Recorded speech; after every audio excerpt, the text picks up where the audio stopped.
I last saw this one when it was at the Athenaeum Theatre last May, and it remains just as fun-filled and comedic, but it's a lot slicker. I reckon it is. The leads are intact among the 20-strong cast, truly memorable, and the company sing and pout and play and dance up a storm in a vivid, highly enjoyable production that brings the 80s back to life. Music is ear-pleasingly fan-friendly. In fact, I couldn't get enough of it. And for those who really don't know the story, a wedding singer by the name of Robbie Hart, played by Christian Karasu, years 1985. Robbie's the MC at a familiar venue with his band, which also comprises the bass guitarist Sammy, Hayden Hawkins, and the keyboard player George, Ed DeGarnos. The following day, Robbie is due to tie the knot himself with his fiancée Linda, Kirby Burgess. The pair met when she came to one of his gigs when he was in a metal band named Burning Sensation, thank you very much, 7 years earlier. And Robbie lives with and was brought up by his adorable and forthright grandmother, Rosie, played by Susan Ann Walker. Robbie is having some trouble composing lyrics to a song that he's writing for his fiancée, Linda. And that's when a waitress he's bumped into called Julia Sullivan, Tegan Wooters, offers to help him.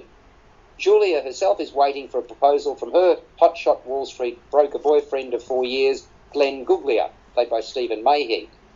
He's wealthy, he's shallow, he's materialistic, he's self-centred, and he thinks nothing of standing up Julia on even special occasions. Julia shares her hopes and dreams with her fellow waitress Holly, Nadia Komachek, who has a love-hate relationship with Sammy, the bass player.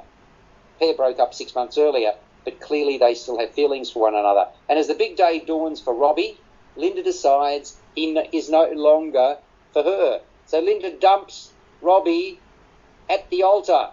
He's shattered, and the story takes off from there. Hijinks abound. What did you think of it, Dave? Look, I really enjoyed this the first time around, and I loved it the second time around.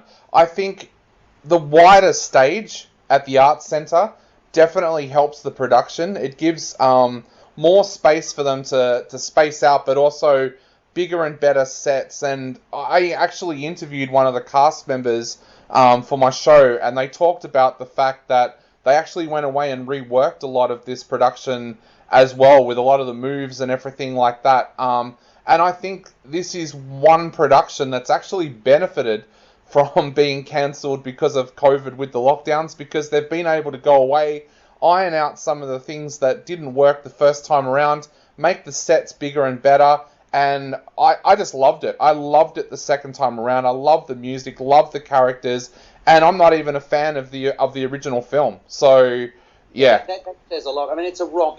This highly talented cast. They are so good musically. They really are, and comedically as well. It's a hoot. And I mean, you remember towards the end of the show as well, you've got the appearance of several copycat entertainers. That, just finishes off beautifully. It is on right now, State Theatre, Arts Centre, until the 20th of February. So you haven't got a lot of time to see it. Please go along and do that. Folks, we've come to the end